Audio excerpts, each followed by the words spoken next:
You know those moments that don't feel like a big deal until you look back and realize that's when everything shifted? That's this story. Today on the Local Real Estate Developer Podcast, we're kicking off a new series of minisodes, real, raw, and short stories from locals like Craig Parsons. Just what it's really like to spot a deal and decide to go for it. It starts with a Deli sandwich and ends with an opportunity to develop 19 lots in small-town Idaho. So there was another building that I've been looking at in our town, and I know it got sold a few years ago, and I noticed nothing happened to it. So I was talking to someone at a deli in town, and she's like, well, so-and-so down the street, she's been working with them. She knows all about it. So I called her, and I said, hey, I'm calling about this IUF building. I heard that, the buyers bought it and nothing's happened. What's going on? She goes, yeah, they might be looking for a partner. They might be looking to sell it. Well, give them my information. I'm totally interested in working with them either way. And she says, oh, if you're looking for an investment, have this other property that the financing fell through on. So if you're interested in that, call so-and-so. Well, 20 minutes later, this so-and-so called me and said, hey, I got this 19-unit housing development. The financing fell through on. So do you know anybody who would be interested in buying? And I'm like, well, sure, I might know somebody. Then I started following up more information, and I thought of something that I might want to do because it wasn't like a lot of money as far as developments go. So. And which town is this in? Is this in where you live? Yeah, this is in Orofino, Idaho. This is where I technically live. Yes, and where I have all my other real estate investments. Okay, so you're just talking to someone at the deli and just about real estate. Hey, this is what I do, and this opportunity comes up. Yes, exactly. Just by talking to somebody. And then is the person who called you, was that the a broker trying to sell the property, or was that the property owner? Well, both, actually. I mean, it's a broker trying to sell a deal. Her father actually owns the property. He's owned it since the 70s. He's developed a lot of it, but this is the last part, and now he's up into his 80s, and he's just tired and wants to sell off and get it done. So she's motivated to work with someone who wants to do it right, I think, hopefully, versus just selling to some big developer, which I don't know if those things exist in small town USA, but somebody who's less personal and someone who doesn't have as much invested in the community. Yeah. So, and then I think you had talked about is seller financing on the table potentially? Yes, absolutely. So the property is $495,000 for 5 acres. Okay. It's not I guess it's a continuous 5 acres, but it's kind of broken up a little bit. So it's $495,000. They want $100,000 down, and then they will finance the rest with payments due. It's negotiable always, but as we sell the units. So let's pause. What just happened here? Craig was casually asking around about an old building in his town, but because he was already known locally and wasn't afraid to ask questions, someone tipped him off to a completely different opportunity. 19 lots, already mapped, already zoned, just sitting there because the last buyer's financing fell through. And the owner? He's in his 80s and ready to be done. The broker? His daughter? She wants someone who wants to do this right. And that someone might be Craig. Okay. Interest rate or whatever they get is negotiable. So you'll need to come up with $100,000 out of pocket, but then you'll have the time to develop. But the thing is, I can't just buy it and sit on it for 5 years. They kind of want it to happen sooner than later. But I think that's going to come down to negotiation too, is how fast we do stuff. And you can work into the purchase agreement those types of terms and the different parameters, so they get a comfort level. You said it was almost 5 acres? Yeah, it's 5 acres. It's let me see if I can pull this up for you right here. And then what's the product again that you're building on it? That's what we have to decide. I mean, it could be it's zoned R3, which could be anything from single family homes to multifamily homes. Okay. The lot size depends a little bit on what you can do. But here, let me share what I have. Yes. Ooh, that's weird. That's hardly nice. There we go. Okay. Can you see that now? Okay, so which one? I see 3 lots that are outlined. Is it all 3? So that's the whole 5 acre project of those 3 lots. And where my mouse is going here, those would be roads that we have to put in. Okay. There is a house, someone owns this separately, so it's together but not together. And I think this whole area, the original owners developed the whole thing over the last 50 years. Okay. And is that water to the? This is a river right here across the highway, yes. Okay. It's the Clearwater River, so and that's a full year-round river that runs lots of activities, fishing, boating, stuff like that. Here's what I love about this moment. Craig's not just asking, can I buy it? He's asking, what's the right thing to build here? He's thinking about the local demand, affordability, zoning flexibility, and he's asking the bigger question. Will the people in this town be able to afford what we build? That's not speculation. That's development with heart. Is it fairly easy to access from that property? 5 minutes to a boat ramp of sorts. Okay. At that, really, probably 5 minutes, I'd say. Yeah. It's more fishiness and you can jet ski on and stuff like that, but it's definitely close. Okay. And then so here's the lots. They have all the lots pinned out. Okay. So this map's already been recorded. So half of the development project usually is making a map, Mm-hmm. and that's already done for us. However, we might think about changes because my biggest question is it's 19 lots. Can 19 people in small town America afford the houses we build? What's your price per square foot? And what product do they need? Do they need 3-bedroom, 2-bath? What size house do they need? I think that they need to be 3-bedroom, 2-baths for the most part. Hopefully, we can do something about the $150 a square foot range. I mean, in South Carolina they can do it for 100. In California, it's 300. So, Mm-hmm. I'm just kind of putting that number in. I'm going to be there next week, and I'm going to talk to them to find out some more builders and find out exactly what we can do. But I'm thinking like a 3-bedroom, 2-bath house, 1,200, 1,300 square foot, something like that. I used AI to decide, like, to kind of do some research, like, well, how many people can afford a $300,000 house in this town, and basically came out with like 212. Out of a population of... It's 3,000 in the city, 8,000 in the county. So, I mean, 212 people can afford it, but not 212 people want to buy a new house right now. Another thing is, I honestly do not know if there's ever been a brand new house for sale in this town, because people usually come, build a house, and then there's no tracks. So that's going to be interesting. I'm sure it'll be well received, but it might create more demand for people that are living in an older house. Hey, let's just go buy one of these newer houses. I don't know.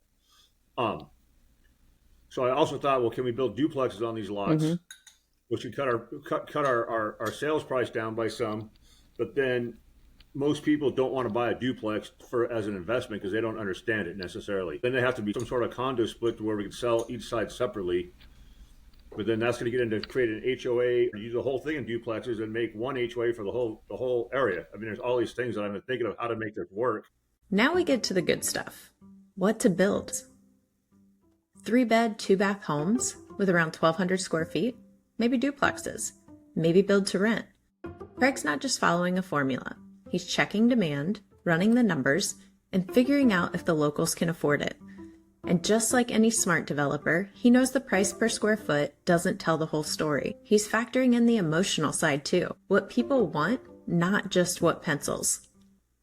Have you looked into the build to rent scenario to see if those types of numbers pencil? Well, judging by my other rentals, I think it would pencil. I mean, it'd be tight at first, but that's definitely a possibility. For me, if we did duplexes, which is what I would want to have as a landlord, now we're talking 38 units we got to rent, which again is the demand there at $1,600, $1,700 a month. I don't know, and that's what I got to find out from the realtor. She said, "Oh yeah, they'll sell, but I can't. I mean, I trust realtors, but I trust them not that far." Have you talked to the city at all to see here's different concepts or things that we could look at doing? And is the city open to higher density? Is that what duplexes would create? Would be higher density or? Right. I have not talked to them specifically about that. I'm headed up there next week.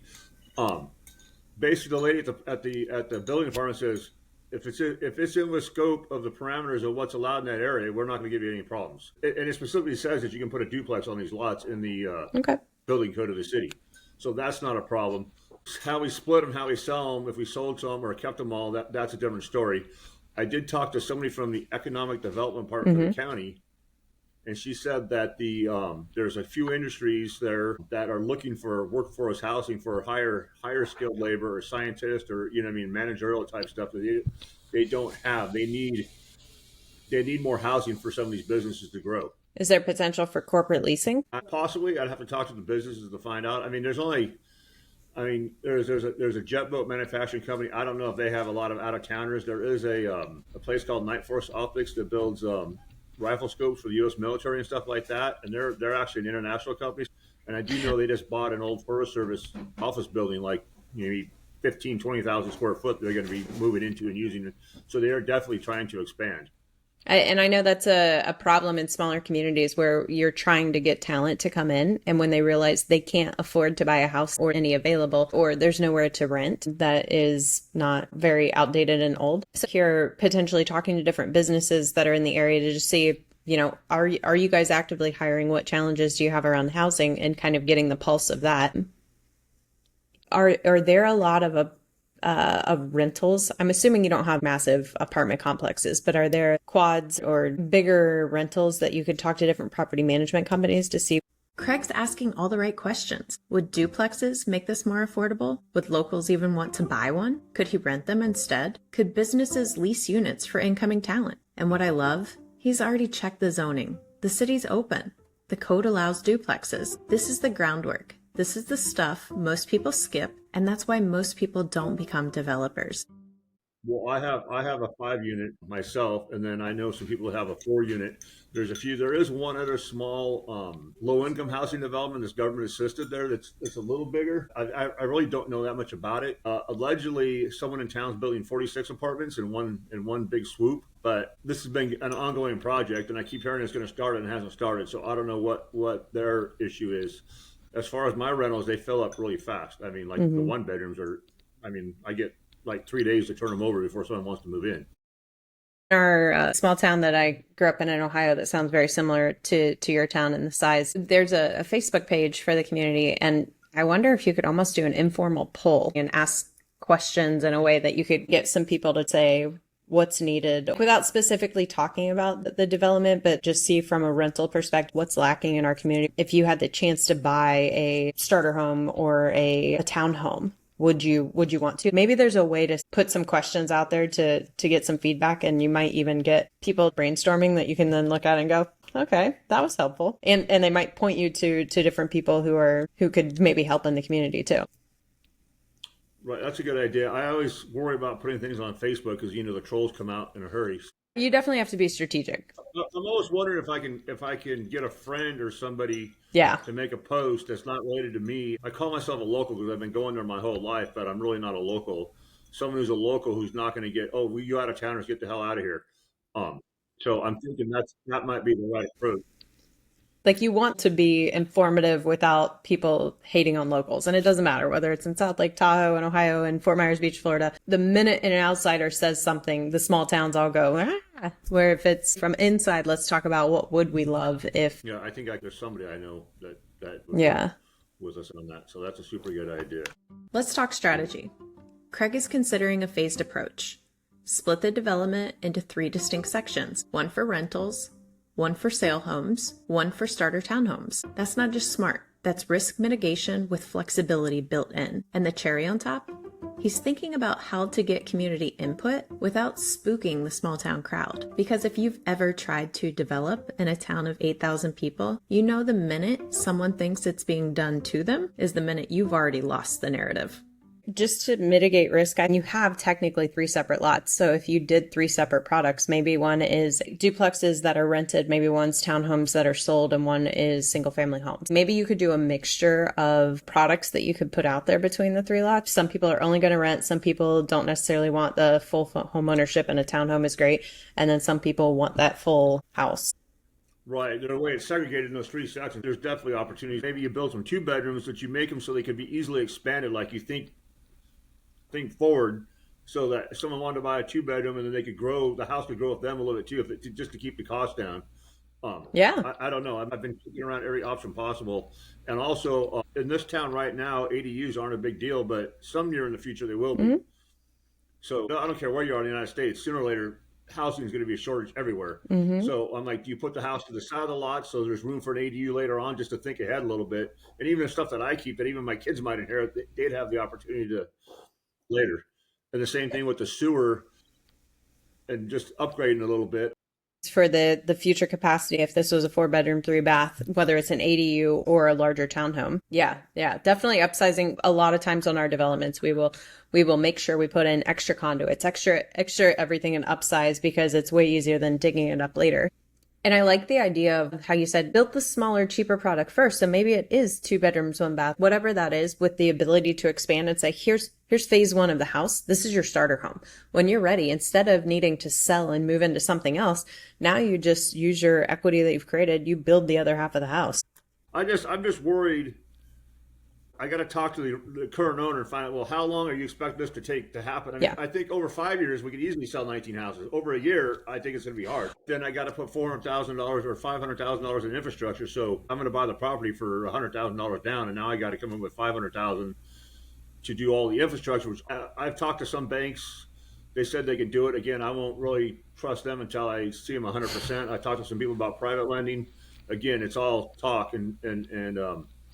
but I'm researching every option. How much do you actually need to develop to make the overall infrastructure to those? Because you don't necessarily need to even get all the roads and utilities if you start with the one that is in the front and you do a 3-phased project and then you figure out what is that first product that will allow me to get the seller out of the deal and to get out of the construction loan, or to get out of the construction loan and to get the seller halfway there. Then phase 2 is this. And then by the time you're on phase 3, you have a much better idea of what product could finish it. Right. And I talked to another developer about that. It's like you build 1 or 2 and see what people want and then go from there. I don't think I could build the whole thing at once if I wanted to, because I just don't think there's the manpower and the people have the skills in the area to do it. Exactly.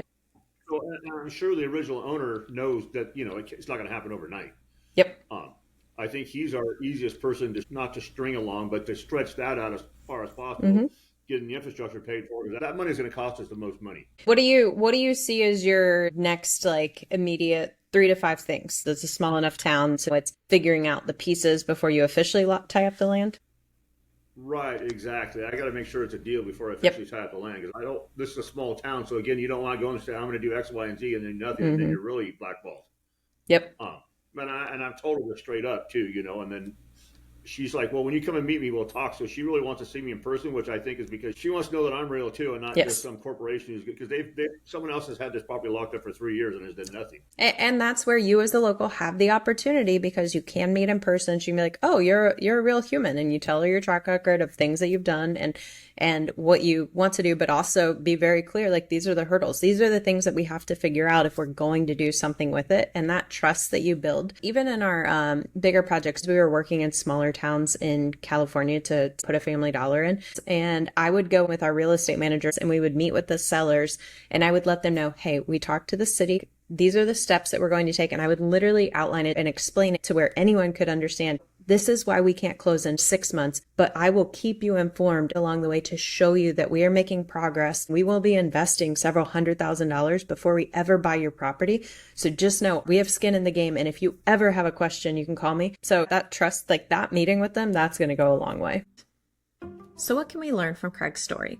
You don't need a trust fund. You don't need a portfolio of luxury developments. You need curiosity, questions, and the willingness to follow a thread. That's how you go from deli sandwich to developer deal. If you've loved this minisode and want more boots on the ground stories from real people building in their own backyard, subscribe, share, and join us on the Local Real Estate Developer Podcast on YouTube, Apple, and Spotify. Until next time, I'm Christy, and I believe locals should be the ones shaping their communities.